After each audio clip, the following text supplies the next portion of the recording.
নমস্কার প্রিয় দর্শক বন্ধু।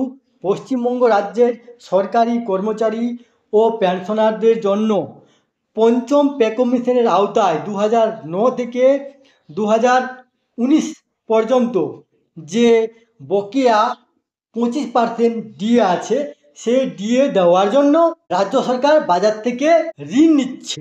আপনারা জানেন যে মহামান্য সুপ্রিম কোর্ট 25% বকেয়া ডিএ দেওয়ার যে জাজমেন্ট বা আদেশ দিয়েছিল, সেখানে বলা হয়েছিল যে 4 সপ্তাহের মধ্যে রিপোর্ট জানাতে হবে সুপ্রিম কোর্টকে এবং 6 সপ্তাহের মধ্যে বকেয়া ডিএ মিটিয়ে দিতে হবে। রাজ্য সরকার তার কর্মচারী বা পেনশনারদের যদি বকেয়া ডিএ না দিতে পারে, তাহলে কোর্ট অবমাননার মামলায় পড়বে।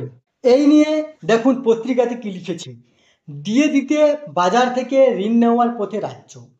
সুপ্রিম কোর্টের নির্দেশ মেনে 2009 সালের 1 জুলাই থেকে 2019 সালের 31 ডিসেম্বর পর্যন্ত পঞ্চম পে কমিশনের আওতায় বকেয়া ডিএর 25% মেটানোর তোড়জোড় চূড়ান্ত পর্যায়ে পৌঁছালো বলেই সূত্রের খবর। কারণ এর জন্য বাজার থেকে ঋণ নেওয়ার পথে হাঁটছে রাজ্য।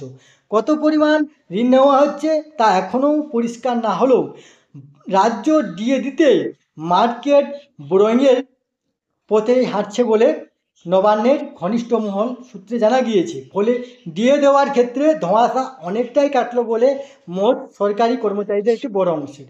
এই তথ্যটি আপনাদের সাথে শেয়ার করলাম। সুস্থ থাকবেন, ভালো থাকবেন, ধন্যবাদ।